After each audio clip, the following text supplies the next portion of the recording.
Daniel, remember, is a book, the first chapter especially, is an introductory chapter. It's letting us know what chapter 2 to the end of the book is about, why it took place, why they were there. It would be rather odd to start the book of Daniel with chapter 2 without this background information. We'd be wondering, why are all these Jews there? Why is Daniel, this great man, there in Babylon instead of Jerusalem? And so it gives us the background. Now, we're in verse 11 and 12 starting tonight. Then said Daniel to Melzar, whom the prince of the eunuchs had set over Daniel, Hananiah, Mishael, and Azariah, prove thy servants, I beseech thee, 10 days, and let them give us pulse to eat and water to drink. Daniel refers to this man as Melzar. Now, some have thought this is a name of someone, but when you look at the word Melzar, I don't think it was talking about a proper name of someone. Rather, it's a title, and I take that position because when you look at the lexicons, Strong says this word means the butler or other officer in the Babylonian court. For instance, Ashpenaz, the master of the eunuchs, that's a proper name. But the word, and Ashpenaz may be the one who's being talked about in this verse. We don't know, because he did fit the bill as someone who was over all of these people. Brown, Driver, and Brown. Notice they say it means guardian and officer of the court. And Baker Carpenter basically show us the same thing. This means an overseer, someone that's in authority, somebody that's been designated to over either areas or people to make sure things are done the way they're supposed to be done. We need to remember that Daniel had approached his masters with politeness and with respect. That's important. And it's important for you and I today. These are lessons that we can learn from Daniel as well for today, even though we don't live in those times and don't have the same rules. But we should approach people politely and with respect. I know it's kind of hard sometimes for us to think about that, but when you think about respect for someone, you can show them respect without agreeing with what they believe. You can be, in fact, you can be violently opposed to what they believe or what they're doing, but you still need to show, we do, respect for people. And that's exactly what Daniel did. These were his masters. He was a slave in essence. And we need to understand that. But note how Daniel countered his master's fear about this education. Remember, this education was going to go on for 3 years. And this is at the very beginning. We're seeing the beginning of this 3 years. Now, that's going to be important in the next chapter. We'll notice something there that the critics like to jump on, but we'll notice the explanation. He says, prove thy servants, I beseech thee, 10 days. Prove. It comes from the word nasa, and nasa means to test, put something to the proof. Gold, for instance. If you have gold and you want to find out if it's real, if it's 24 karat gold, you can bite it. Did you know that? You can bite it and it'll leave an indent. Now, if it's been mixed with some alloys, it might not be so much, but I remember watching a man take a little machine he had, and somebody was cashing in some gold coins, and he took that machine and put the little coin in it real quick, and he looked at it and said, yep, it's 24 karat gold coin. You test it, you put it to the test, you prove it to see if it's real or not. Second, the word beseech. The New King James says, please test your servants. And that's the idea of the word beseech there in the original. The New King James actually does a better job of translating that particular word. The idea is that he's pleading with Melzar. He's begging this eunuch to do a test and see the results and then make your decision on my request, on our request. And remember, Daniel is not asking this by himself. He seems to be the spokesman for all four of them. Third, notice he asked the test for a limited time. 10 days. Now, think about it from the prospect of, here's a school that's going to go for 3 years. What's 10 days when you're thinking about 3 years? Big deal. Implied is, what are these 10 days in comparison to 3 years? You'll get your answer real quick, and we can move on. Notice the word day. This word, and remember, chapter 1 is in the Hebrew. Chapter 2 and verse 1 and 2, if I'm remembering correctly, is also in the Hebrew. After that, it's going to switch to the Aramaic until the end of chapter 7, if memory serves me correctly. But here's the word day, yom. And this is an interesting word. The E is silent there, and it's pronounced yom. It's interesting from a number of standpoints, but I want to point this out. This word can be used to refer to any number of days. It can refer to a month of days. It can refer to a year of days. I mean, any specification. But there's something interesting about this. There's a peculiarity about this word yom. And this is the same word that you find in Genesis chapter 1. And you'll see what this does. Anytime it's used with a number, it only refers to a 24-hour day. So if it's 7 yom, which we'd see in Genesis, or 3 yom, it literally means 3 24-hour days. Isn't that interesting?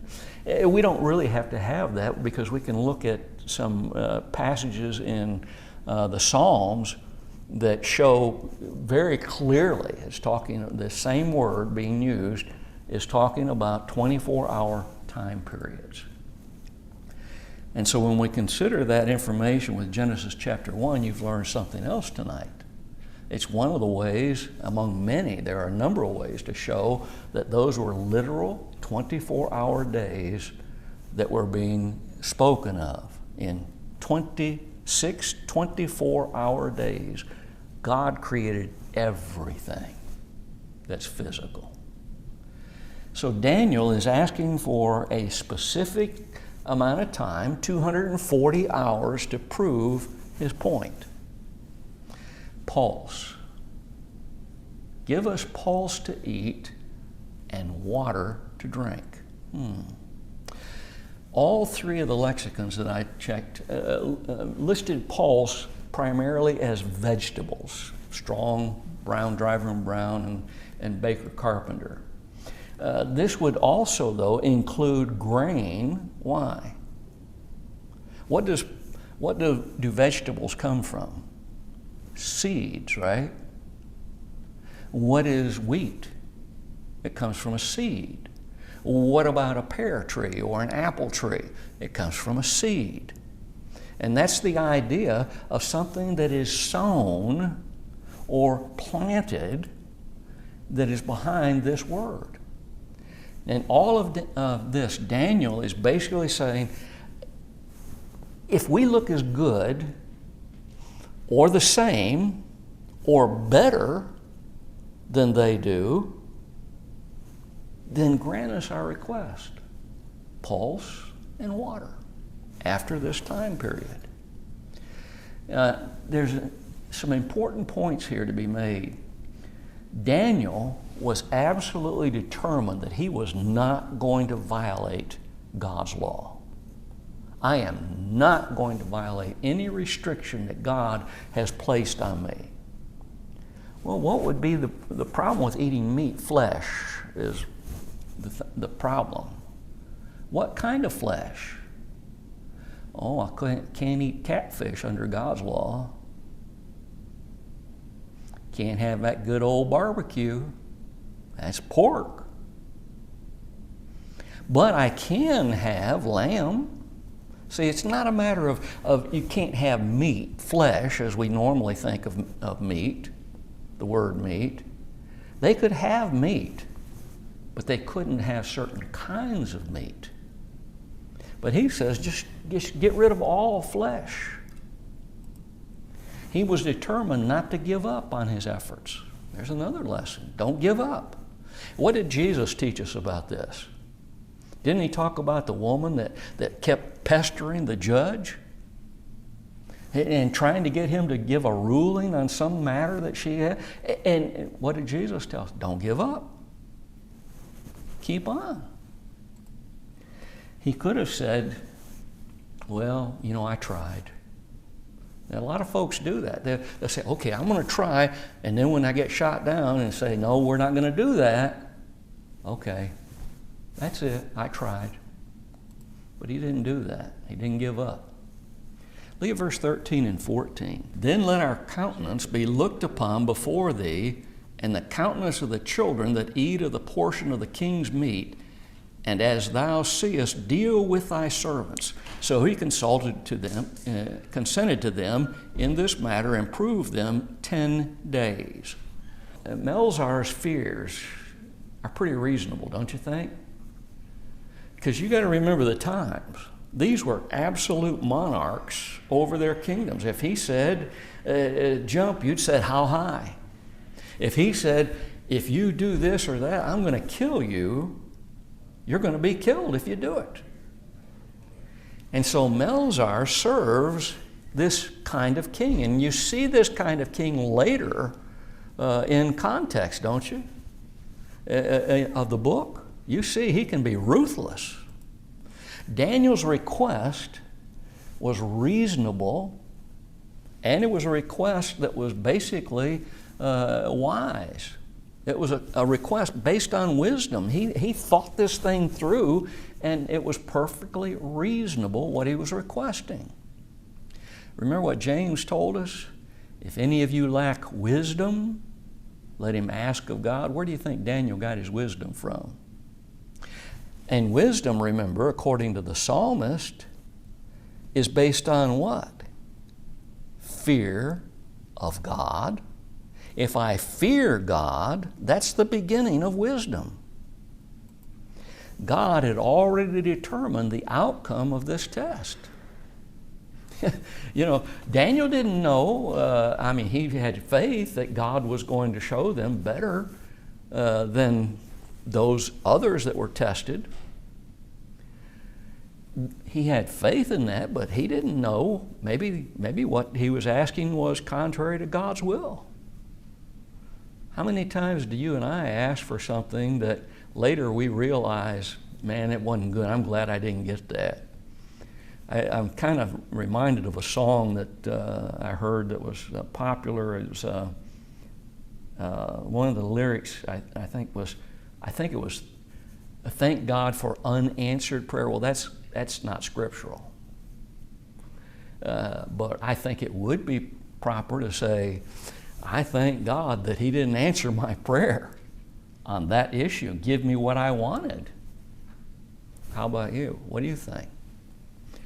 God's already determined the outcome of this test before it ever began, because He's got a servant named Daniel, and he's got these 3 friends of his. They're all God's servants, and they're striving to do what God wants them to do. And this is an important thing. They didn't eat part of the king's food and part pulse. No mixing of foods or drinks. That would have defeated the purpose. Somebody could have sat back and said, why, look, they snuck some of this meat and this flesh to eat. No, they didn't. At the end of the trial,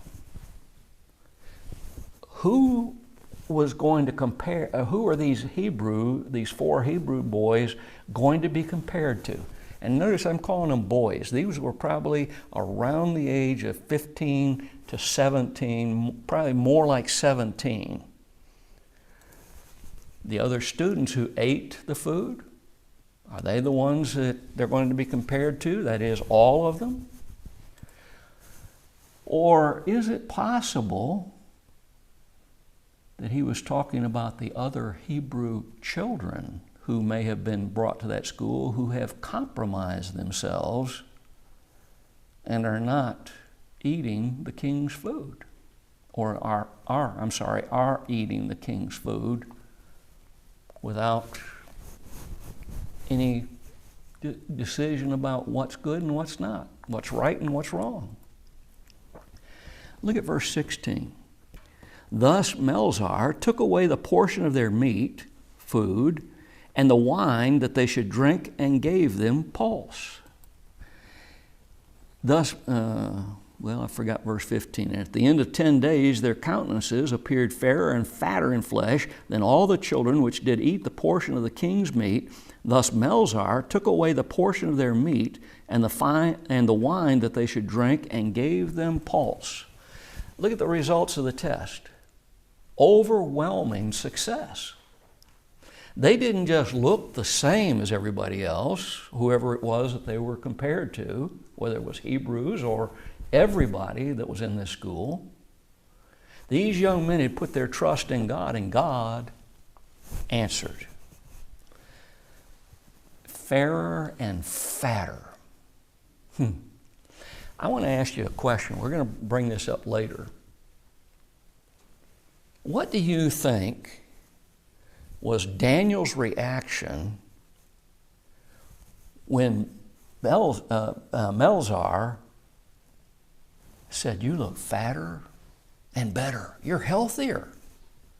What do you think his reaction would have been? I'm going to say, based on what we see later in the book of Daniel, he would have immediately gone to God thanking him for that outcome. And that brings me to a thought. When we pray for someone, like for instance Tim recently, and the surgery that he was going to have, serious surgery, could have gone wrong. And then when it is successful, when we've been praying for him that it will be successful, do we then pray and thank God for the success? And if not, why not? Notice they were fairer and fatter. That's the conclusion that Melzar makes. Fairer, to obey, good, pleasant, agreeable. Oh, they looked good. Fatter. Now, fatted or plump. And that's not used the way we tend to use that word in our society. It's not well-fed is the idea. In Indonesia, when I used to go over there, most of the people over there are pretty thin. And part of it is they don't have the food that we have. They don't have the fattening foods that we have. All that food I used to love. These words are indicating a sufficiency, a prosperity, and that's the way the Indonesian people would look at us. They would say, "Man, you people are rich. You must be rich. I mean, look how plump you look. Look how well fed you look. You must be prosperous. You look healthy." And they looked healthy to the other, compared to the other students, which seems to imply that the other students didn't look as healthy as they were. Maybe a little worse for the wear because they were eating this food. Interestingly, the word fatter is the same word that's used in Genesis chapter 41 regarding Pharaoh's dream about the cows.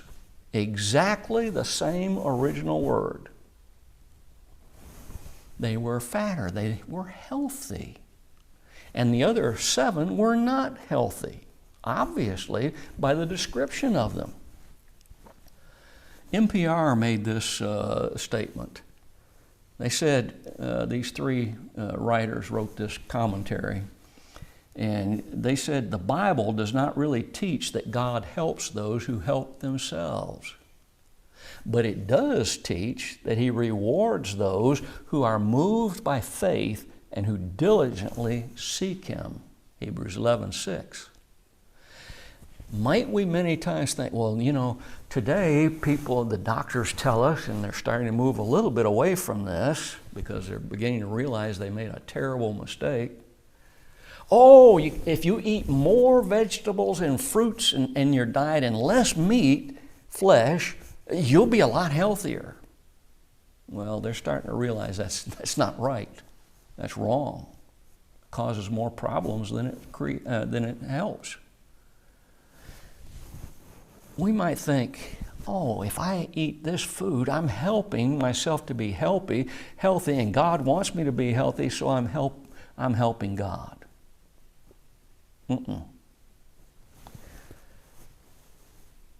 Does God help us?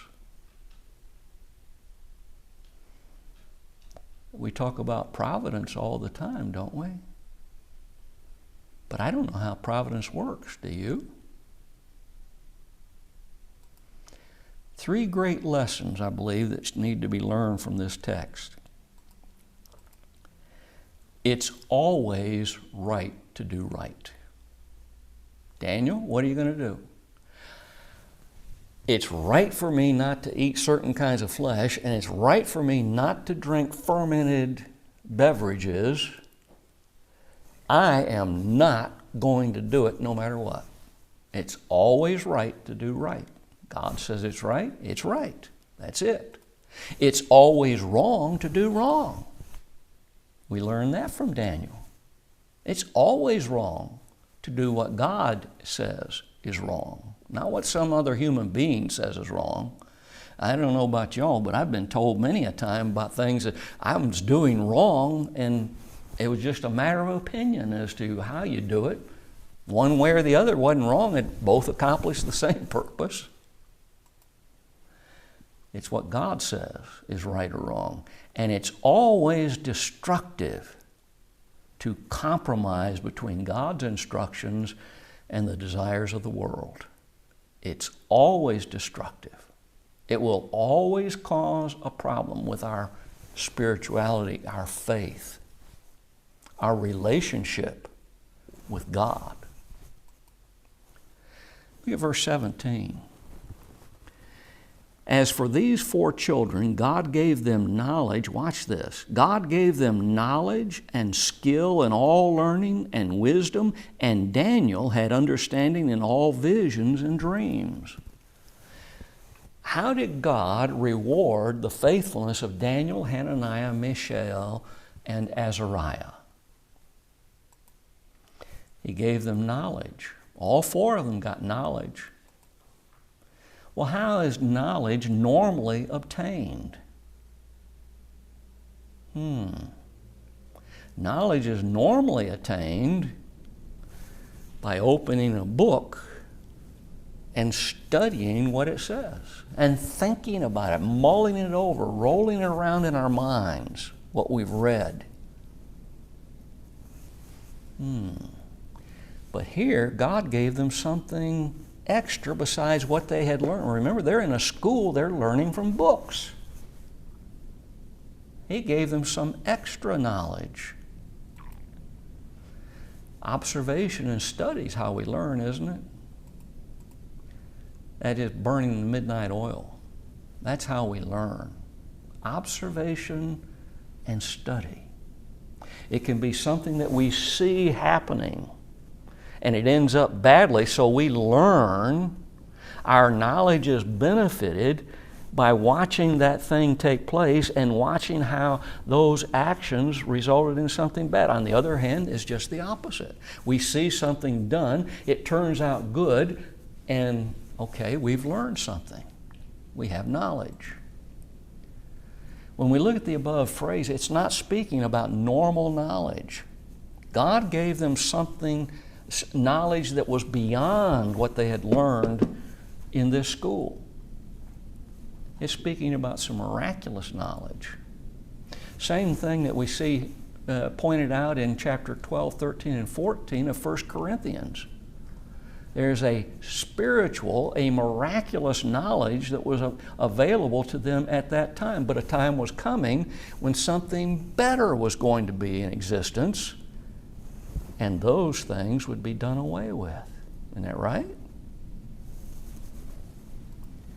Consider that God didn't do for them what they could do for themselves.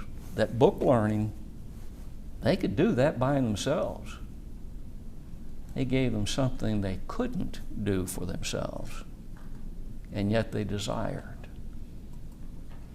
In addition, Daniel was given something beyond knowledge, etc. And, notice that, conjunction, what does that conjunction do? It draws two things together that are not the same, but makes them of equal importance.